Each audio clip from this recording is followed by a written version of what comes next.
La direction de France Inter fait des blagues pas drôles sur les blancs, ils appellent à V les femmes blanches, ils disent que vous êtes xénophobe ou je sais pas quoi, parce que vous refusez de coucher avec des Antillais, j'en passe et des meilleurs, et ils vous expliquent que c'est de l'humour, que c'est parfaitement drôle, que ce sont des blagues absolument innocentes, parfaitement innocentes, mais en revanche, quand vous faites des blagues, eh bien, en inversé, hein, n'est-ce pas? Eh ben ça, c'est du roussisme, de la xénophobie, tout ce que vous voulez, mais là, dans ce sens-là, si vous appelez sous forme de blague avec les femmes blanches, et ben ça passe, c'est autorisé, c'est parfaitement tolérant et tolérable. Évidemment, il se prend une sacrée PLS à la commission d'enquête quand il essaie de parler chinois. Et comme on va le voir dans ses ultimes bafouilles, il se retranche toujours derrière l'humour. Oui, ça fait partie des grands humoristes. Alors allons-y, les amis. Qu'est-ce qu'ils vous disent? Comment est-ce qu'ils vous le disent? Avec vos impôts surtout. Bah oui, parce que c'est une audite, hein. Payé avec l'argent du contribuable. Appel à V à être intolérant envers les blancs, mais le contraire absolument pas, et on voit ça ensemble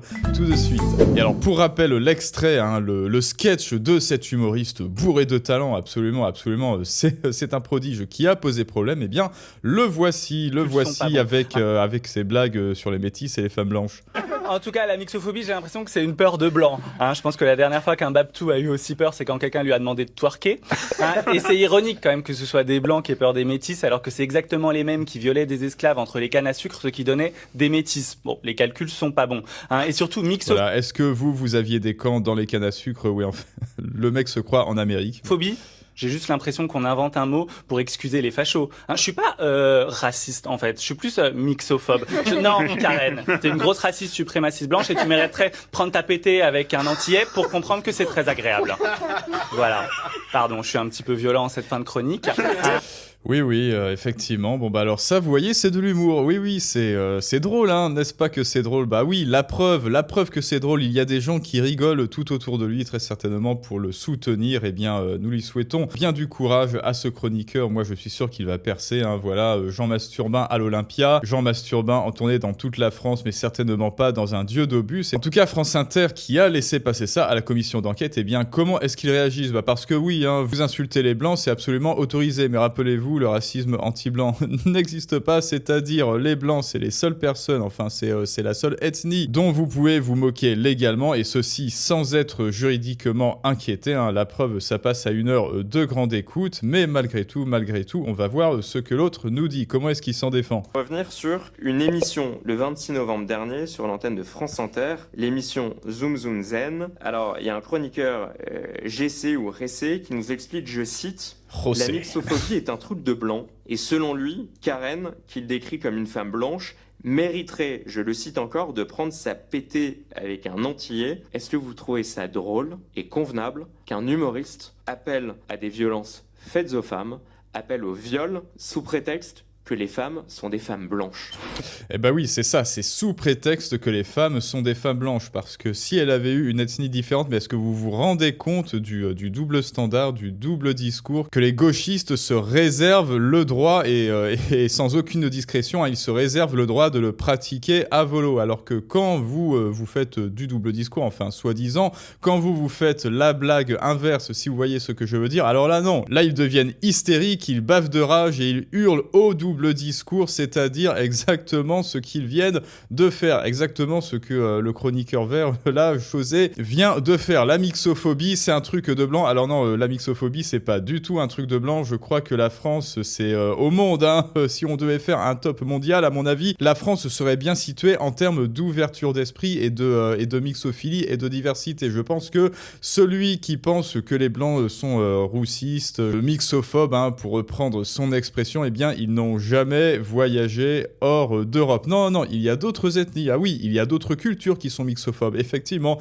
il y a d'autres cultures qui hésitent, qui hésitent comme ça, qui renaclent à se mélanger, a fortiori avec les blancs. Et devinez quelle est cette ethnie? Eh bien, c'est cette ethnie à laquelle vous n'avez pas le droit, vous les blancs, d'y toucher. C'est l'ethnie sur laquelle vous n'avez pas le droit de faire de blagues. C'est l'ethnie que si José avait fait une blague dessus, eh bien, à mon avis, ça se serait pas passé pareil. Personne n'est obligé de rire aux mêmes blagues que les autres. Donc là, c'est son explication, hein. Personne n'est obligé de rire aux mêmes blagues que les autres. L'humour a cette faculté de pouvoir à la fois rassembler, mais quelquefois de provoquer et d'être dans l'outrance.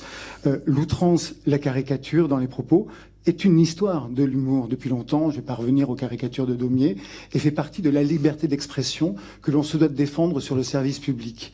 Ah, la liberté d'expression, c'est beau la liberté d'expression, et en plus, comme ce sont des bons sires, des bons seigneurs, ils se permettent de le défendre, de la défendre, la liberté d'expression, sur le service public. Ok, ben moi écoute mon ami, je vais mettre pareil là, un petit pull vert comme notre ami Chaussé, et je vais dire, la mixophobie, c'est un truc de gens du nord du sud. Bah oui, c'est vrai, non, c'est vrai, il y a des gens du nord du sud, je vous jure, c'est écrit dans leur livre là, vous savez, le livre de la soumission, eh bien, c'est écrit qu'ils ne doivent pas se mélanger et que tous ceux qui ne sont pas d'accord avec eux, eh bien, leurs chairs vont se consumer en enfer et leurs chairs vont se régénérer, hein. Leur dieu qui commence par A et qui finit par AH, eh bien, il va faire en sorte de régénérer vos chairs pour les brûler encore si vous avez l'audace de ne pas être d'accord avec eux.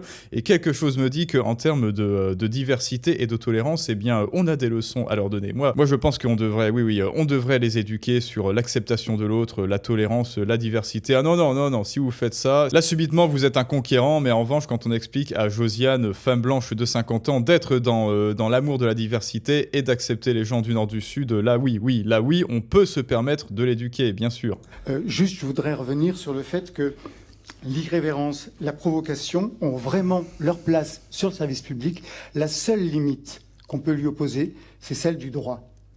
Bah là, oui, et heureusement que tu fais intervenir le droit dans ta phrase, parce que l'appel avait des femmes blanches, mais d'ailleurs, qu'elles soient blanches ou non, ah oui, non, pardon, c'est femme blanche, donc ça passe, voilà.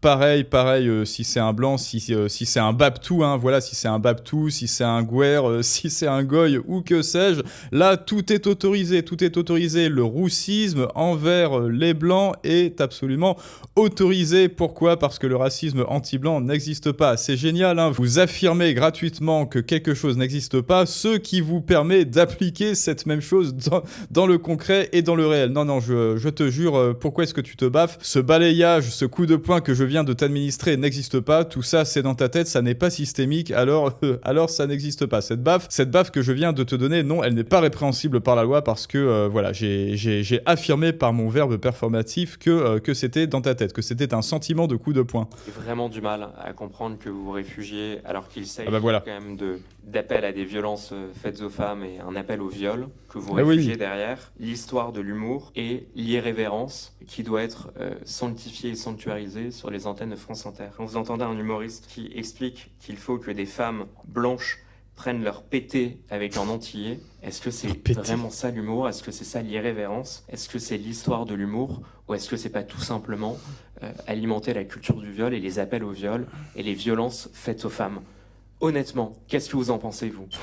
Oui, bon, c'est vrai qu'en termes de qualité humoristique, là, on est loin de Pierre Desproges, hein. J'espère qu'il y a des gens qui apprécient les sketchs de Pierre Desproges ici, hein. Regardez-les sur YouTube avant que ça ne soit censuré. Là, par exemple, juste à côté de la caméra, au moment où je vous parle, il y a un livre qui s'appelle Dictionnaire du savoir-vivre et Dictionnaire superflu à l'usage des rustres et des malpolis. C'est un excellent livre que je vous recommande évidemment pour tous les férus de lecture, et évidemment Raymond DeVos. Enfin là quand moi vous me mettez un José, c'est ça, non, ou un José, peu importe qui vous dit tu mériterais de prendre ta pété, et tous les autres autour qui rigolent comme des abrutis en fait, hein. Voilà, je l'ai dit, liberté d'expression, qui rigolent comme des abrutis, ou dans une série B américaine des années 80, et bien là moi je me dis que l'humour est mort. Voilà, l'humour est mort. Le directeur des programmes, mon rôle est de donner véritablement la parole à une profusion d'humoristes, quel que soit...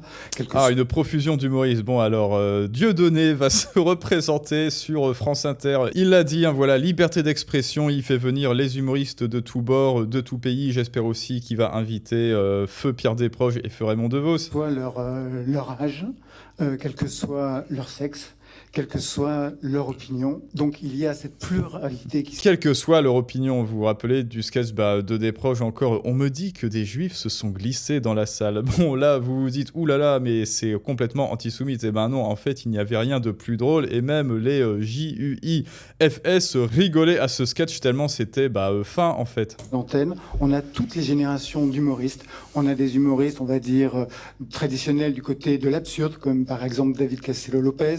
On a des humoristes du côté de la politique, Charline Vanhoenacker ou Sophia Aram.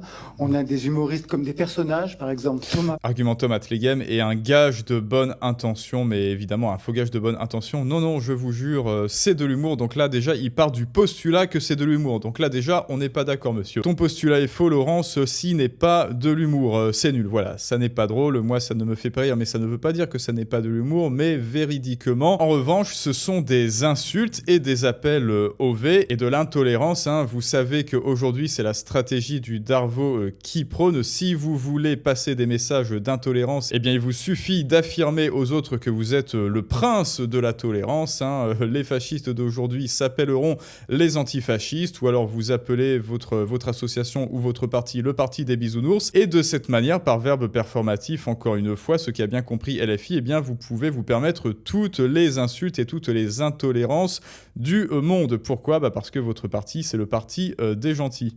Poitvin qui incarne une médiatrice sur France Inter. Et on a aussi de l'humour qui travaille les sujets de société. C'est pas l'humour. C'est le cas en effet de Jessé. Et Jessé, si vous le connaissiez son parcours, c'est véritablement le personnage qui serait le moins enclin à apporter ou à dénoncer, ou plutôt le plus enclin à dénoncer la culture du viol et les violences faites aux femmes. Mais c'est justement un gage de vertu, ça, on vient de le dire. Les fascistes d'aujourd'hui s'appellent les antifascistes, ce qui leur permettent, eh bien, d'agir à leur guise. Vous dites, voilà, alors, je suis un gay, je m'appelle Jessé, alors après, comme dirait le grand philosophe, tout le monde fait ce qu'il veut, alors je suis intouchable. Là, il brandit ce que brandit ce mec, c'est un totem d'immunité, même si tu affirmes que Jessé ou José, bon allez voilà, on continue de l'appeler José, est parfaitement tolérant. Non, ce qu'il a fait, dans les faits, eh bien c'est de l'intolérance justement. Alors comment est-ce que tu défends ça à part par du verbe performatif, encore une fois parce qu'il semble que cela soit leur seule ligne de défense. Je m'appelle le gentil, alors c'est moi le gentil, ça ne marche pas comme ça. Laurent Goumard, alors maintenant c'est à vous de me dire ce que vous en pensez les amis, là, de ce type qui se réfugie derrière la loi et derrière des faux gages de tolérance, hein. Comme d'habitude, abonnez-vous, partagez, likez, commentez les vidéos exclusives Patreon, la masterclass vidéo Les clés de la persuasion si vous ne l'avez pas encore vue, pour vous vraiment apprendre, pour savoir vendre vos idées, pour communiquer votre domaine d'expertise, ce qui vous tient à cœur, parce que vous le voyez, si vous ne le faites pas, et bien d'autres le feront à votre place, tel que lui, pendant que vous resterez ignoré un jour de plus dans l'ombre avec vos idées. Et je vous dis à tous à très bientôt pour un prochain storytelling du monde moderne, mais ça, c'est une autre histoire.